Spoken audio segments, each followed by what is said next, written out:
하나님, 한 주간이 시작되는 월요일입니다.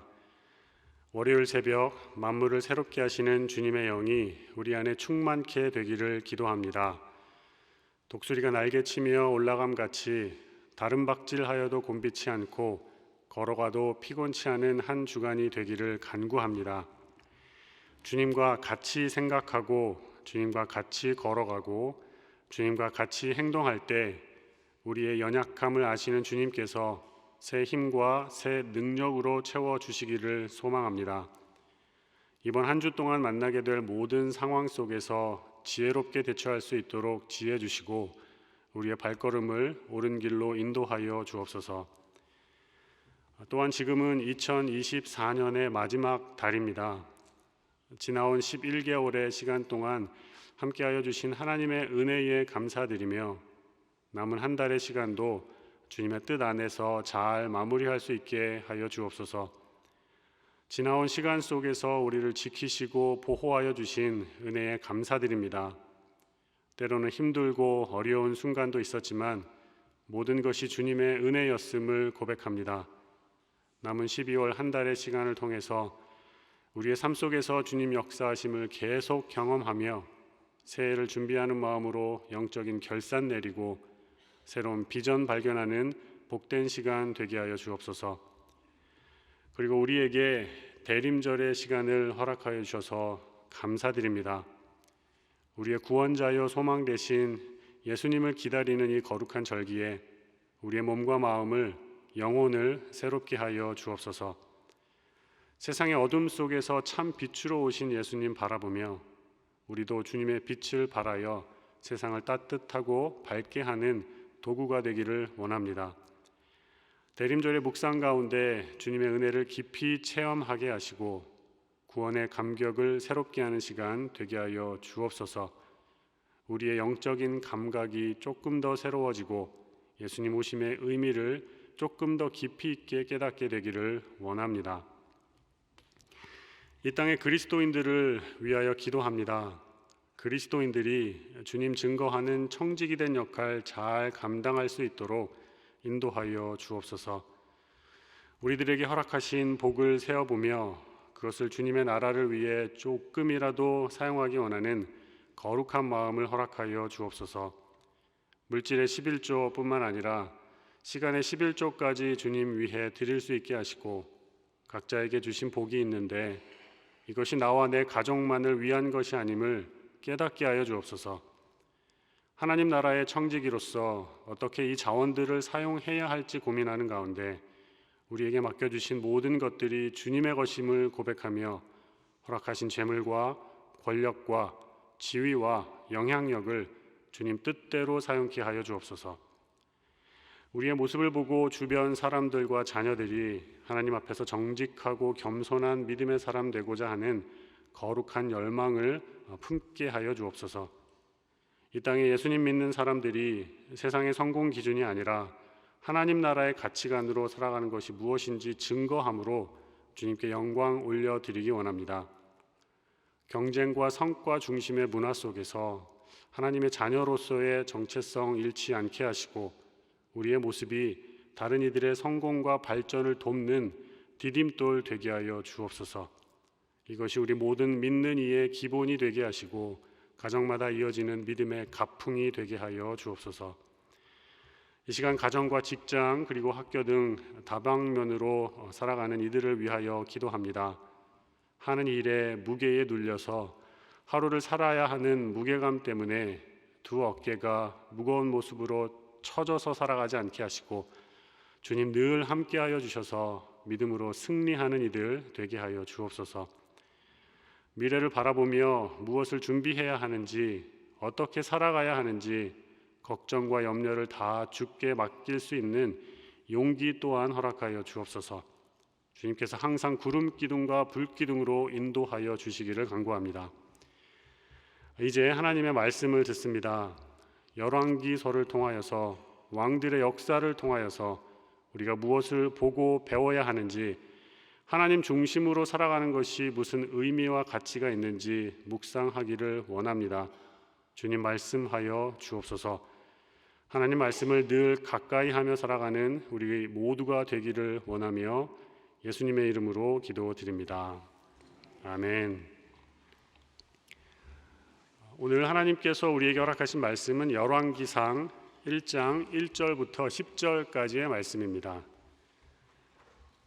함께 봉독하도록 하겠습니다. 다윗 왕이 나이가 많아 늙으니 이불을 덮어도 따뜻하지 아니한지라. 그의 시종들이 왕궤 아래되 우리 주 왕을 위하여 젊은 처녀 하나를 구하여 그로 왕을 받들어 모시게 하고 왕의 품어 누워 우리 주 왕으로 따뜻하시게 하리이다 하고 이스라엘 사방 영토 내에 아리따운 처녀를 구하던 중 수넴 여자 아비삭을 얻어 왕께 데려왔으니 이 처녀는 심히 아름다워 그가 왕을 받들어 시중 들었으나 왕이 잠자리는 같이 하지 아니하였더라. 그때에 핫깃의 아들 아도니아가 스스로 높여서 이르기를 내가 왕이 되리라 하고 자기를 위하여 병거와 기병과 호위병 50명을 준비하니 그는 압살롬 다음에 태어난 자요 용모가 심히 준수한 자라. 그의 아버지가 내가 어찌하여 그리하였느냐고 하는 말로 한 번도 그를 섭섭하게 한 일이 없었더라. 아도니아가 스루야의 아들 요압과 제사장 아비아달과 모의하니 그들이 따르고 도우나 제사장 사독과 여호야다의 아들 브나야와 선지자 나단과 시므이와 레이와 다윗의 용사들은 아도니아와 같이 하지 아니하였더라. 아도니아가 에느로겔 근처 소헬렛 바위 곁에서 양과 소와 살찐 송아지를 잡고 왕자 곧 자기의 모든 동생과 왕의 신하된 유다 모든 사람을 다 청하였으나 선지자 나단과 브나야와 용사들과 자기 동생 솔로몬은 청하지 아니하였더라. 아멘. 지금까지 예레미야 애가를 묵상했는데요.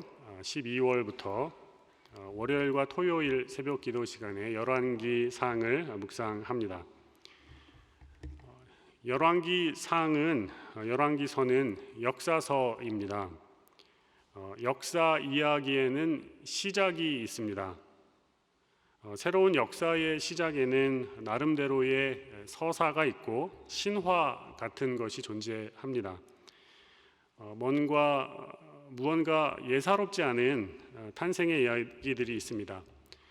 예를 들어서 우리나라의 고조선을 보면 단군 신화가 있습니다.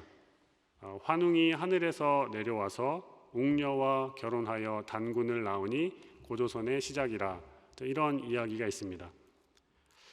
고구려의 시작을 알리는 주몽설화도 탄생에 있어서 색다른 모습이 있습니다. 고구려의 첫 번째 왕인 동명왕이라고도 하는 주몽은 어머니가 알을 낳는데 그 알에서 태어납니다. 우리가 이제부터 열왕기서를 보게 되는데요. 열왕기서는 역사서이기 때문에 방금 말씀드린 탄생 이야기, 신화와 같은 이야기, 약간은 신비스러운 그런 이야기가 있을 것이라 기대하게 되는데요. 열왕기서는 그렇지 않습니다. 1장 1절 함께 보도록 하겠습니다. 함께 읽습니다. 시작. 다윗 왕이 나이가 많아 늙으니 이불을 덮어도 따뜻하지 아니한지라. 열왕기서를 시작을 하는데 다윗 왕이라는 이름이 나오고 그 왕이 나이가 많아서 늙었다, 이렇게 되어 있습니다. 열왕기 역사서의 시작이 이렇게 되고 있습니다. 다른 역사서와는 달리 죽음과 나이듦입니다. 구체적으로 다윗 왕의 상태를 언급하고 있는데요. 이불을 덮어도 따뜻하지 아니하니라, 이렇게 말합니다. 덜덜 떨고 있는 연약함과 노쇠함을 말하고 있습니다. 열왕기서는 사무엘서와 연결이 되어 있어서 다윗 이야기는 이미 사무엘서에 많이 기록되어 있습니다. 그렇지만 어찌되었든 새로운 역사서이고 새로운 시작입니다. 새로운 시작을 말하고 있는데 시작과 탄생이 아니라 죽음과 나이듦, 이것이 먼저 나타나고 있습니다. 이것을 우리는 어떻게 받아들여야 할까요? 다윗이 누구인가를 잠깐 생각을 해보겠습니다. 전체 이스라엘 왕 중에서 최고 정점에 서 있는 왕이 다윗 왕입니다. 성경이 말하기를 하나님의 마음에 합한 자다 이렇게 증거합니다. 이 정도만 말씀을 드려도 왕정 시대에 그가 이스라엘의 등불이라는 것에 대해서는 아무도 부정할 사람이 없습니다. 그런데 그 등불이 지금 약해지고 있습니다. 나라의 중심이 흔들리고 있는 상황입니다. 그래서 신하들은 사람으로서 할 수 있는 일을 찾아내고 생각할 수 있는 모든 방법을 강구합니다. 2절과 3절 함께 읽겠습니다. 시작. 그의 시종들이 왕께 아뢰되 우리 주 왕을 위하여 젊은 처녀 하나를 구하여 그로 왕을 받들어 모시게 하고 왕의 품에 누워 우리 주 왕으로 따뜻하시게 하리이다 하고 이스라엘 사방 영토 내에 아리따운 처녀를 구하던 중 수넴 여자 아비삭을 얻어 왕께 데려왔으니. 다윗 왕의 시종들이 내린 결론은 아비삭입니다. 결론이 그렇게 되었습니다. 여러 가지 상상을 다 하실 수 있는데요, 아마 다 맞지 않나 싶습니다. 이 와중에 다윗의 아들 아도니아는 다윗에게 희망이 없다고 판단을 내리고 왕권을 노리고 있습니다.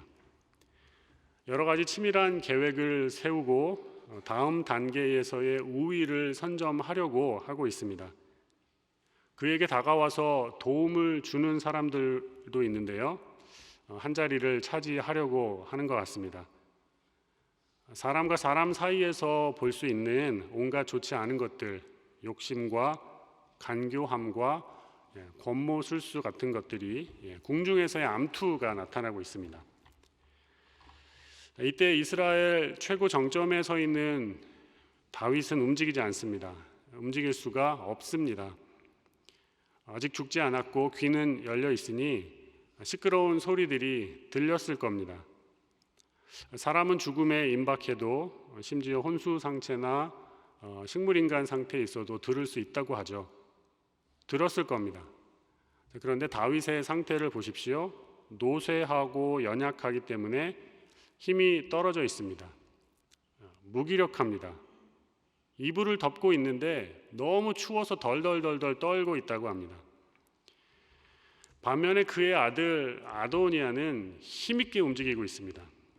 너무 활발히 움직여서 먼지가 땅에 떨어지지 않습니다. 아버지의 뒤를 치려는 계략이 상쇄하게 되는 가운데에 스루야의 아들 요압과 제사장 아비아달과도 논의하고 있다 이렇게 되어 있습니다. 여기서 요압을 보셔야 되는데요, 굉장히 상징적인 인물입니다. 다윗과 모든 여정을 함께한 큰 용사이고 다윗의 장단점을 다 알고 있고 이로 인해서 다윗도 어떻게 할 수 없는 그런 무게감이 있는 사람입니다. 그가 아도니아와 함께 하고 있습니다. 이스라엘의 왕은 여전히 다윗인데 열왕기서가 새롭게 시작되면서 처음 나온 왕의 이름이 아도니아입니다. 스스로 왕이 된 왕, 술수를 쓰는 왕입니다.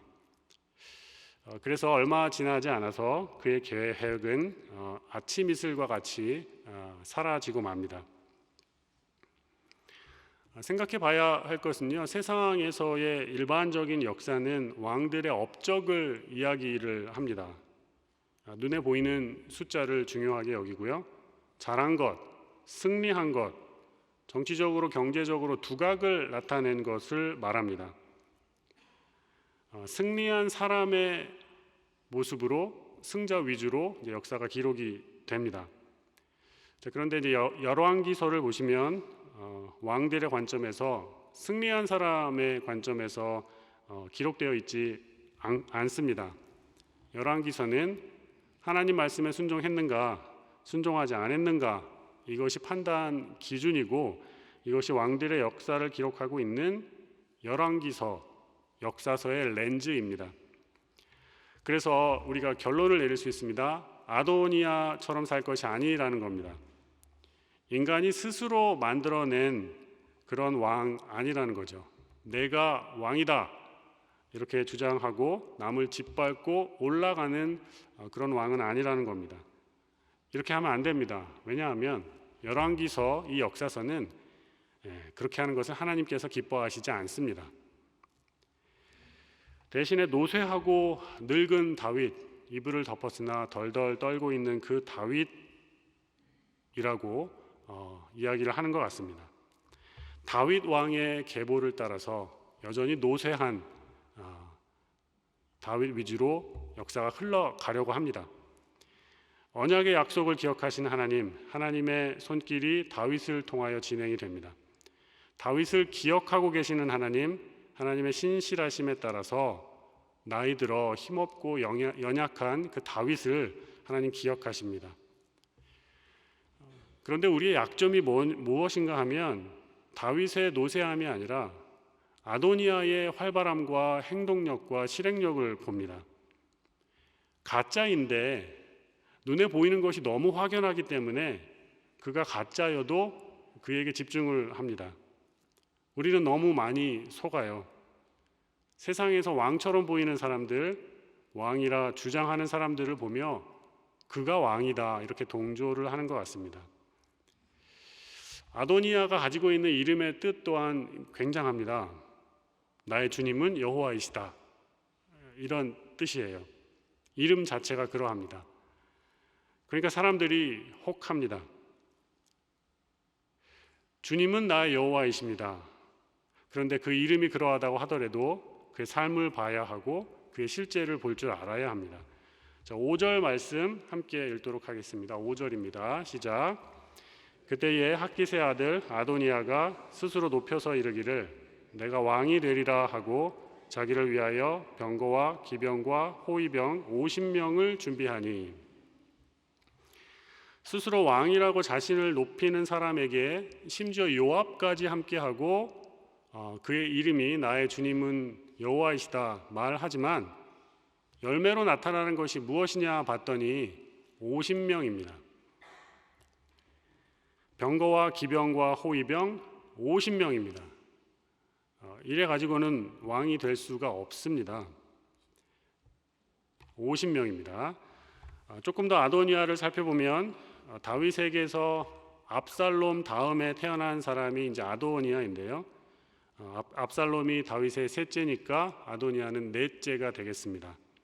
넷째 아들 아도니아에게 특출난 것이 있는데 용모가 심히 준수했다 이렇게 기록하고 있습니다. 또한 다윗이 한 번도 그를 섭섭하게 한 적이 없다 이렇게 되어 있습니다. 자, 6절 말씀은 제가 읽어드리겠습니다. 그는 압살롬 다음에 태어난 자요 용모가 심히 준수한 자라. 그의 아버지가 내가 어찌하여 그리하였느냐고 하는 말로 한 번도 그를 섭섭하게 한 일이 없었더라. 한 번도 그를 섭섭하게 한 일이 없었더라. 그러니까 다윗은 아도니아에게 잔소리도 하지 않았고 혼내지도 않았고 사랑의 매를 든 적도 없다는 거죠. 오냐 오냐 하고 그래 그래 하고 다 받아주었을 것입니다. 자, 이것이 오늘의 아도니아를 망친 것은 아닌가 한번 생각을 해봅니다. 우리가 살아가는 시대에 잘생긴 아이의 아빠 엄마는 자녀들을 되게 귀하게 여깁니다. 애지중지하고 혼내지 않습니다. 최고로 알고 최고로 대해주고요. 한 번도 자녀의 마음을 상하지 않게 하려고 합니다. 부모가 그러하니까 학교의 선생님도 그렇고 주변 사람들도 자신들의 마음과 같이 당연히 자기 자녀에게 매우 잘할 것을, 잘해줄 것을 부탁하고 기대합니다. 그런데 생각해 보십시오. 좌절이 없는 아이, 실패가 없는 아이, 한 번도 섭섭했던 적이 없는 아이가 어떻게 될까요? 좌절이 없고 실패가 없고 싫은 소리 한 번도 듣지 않았던 아이는 자기만 압니다. 자기가 최고인 줄 알아요. 실패를 모르기에 자신의 의견이 언제나 통한다고 자연스럽게 여깁니다. 그래서 교만하게 됩니다. 교만이 뭔지도 모르고 자신감이라고 여기고 있을 겁니다. 그러다가 실패를 한 번이라도 경험하게 되면 그런 것을 경험하고 극복해 본 적이 없어서 마음에 병이 생기고 아파하고 자살이라는 것을 쉽게 생각하고 또 실행에 옮기기도 합니다. 부모님이 자녀를 혼낸다, 잔소리를 한다, 어쩌면 좋은 것입니다. 바른 길로 갈 수 있도록 하나님 인도하시는 손길이 되기도 합니다. 자녀를 노엽게 하는 것은 좋지 않지만 자녀가 옳은 길로 가지 않는데 그를 그대로 내버려 두는 것은 더 좋지 않습니다. 그래서 어떻게 해야 되는가? 인간적인 모든 방법을 강구하게 되는데요. 오늘 열왕기 상을 보면서 묵상하게 되는 것은 인간적인 방법 아무리 고민해봐야 소용없다입니다. 인간적인 방법을 다 동원해서 꺼져가는 나라의 등불을 살리려고 결론 내린 것이 아비삭입니다. 인간의 지혜나 방법에는 한계가 있습니다. 다른 측면에서 보시면 다윗 왕도 인간적으로는 부족한 점이 많습니다.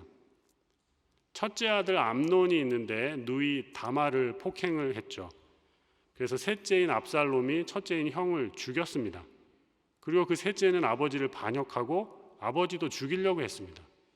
넷째도 똑같은 일을 합니다. 자녀들이 이러면 부모로서의 다윗은 빵점입니다. 그런데 이런 다윗을 하나님께서 의롭다 하시고 하나님 마음에 합하다 하십니다. 다윗이 나이 많아 늙었고 노쇠했는데 그에게 신실한 하나님께서는 권모술수 가운데에서도 궁중의 모든 암투 가운데에서도 그를 지키시고 그를 위하여 일하십니다. 다윗에게 언약하신 하나님은 성실하게 계속해서 그를 지켜주십니다. 덜덜덜덜 떨고 있는 이불을 덮고 있으나 추워하는 다윗은 답이 없는 인생인데요. 그런데 그에게 함께 하시면서 하나님께서 계속 길을 열어주고 계십니다. 아무리 어려워도 답이 없어도 아무리 힘들어도 언약의 강물은 하나님께서 역사하시는 손길은 그 안에 있다라는 겁니다. 앞으로 계속해서 이제 열왕기서를 보시게 될 텐데요.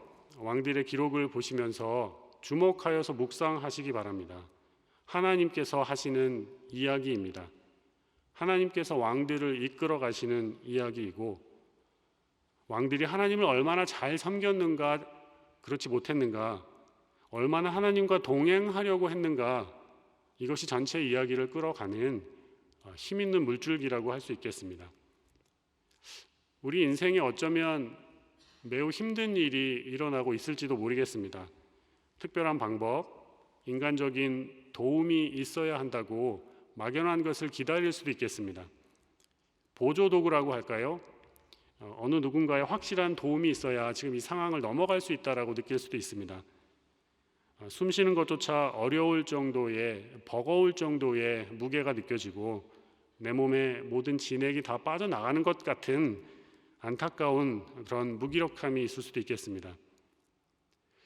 내 편은 하나도 없고 다 나를 싫어하고 모욕하고 적으로 여기고 여기까지인가 보다 절망의 모습만 남아있을 때 바로 그때가 하나님께서 일하시는 시간입니다.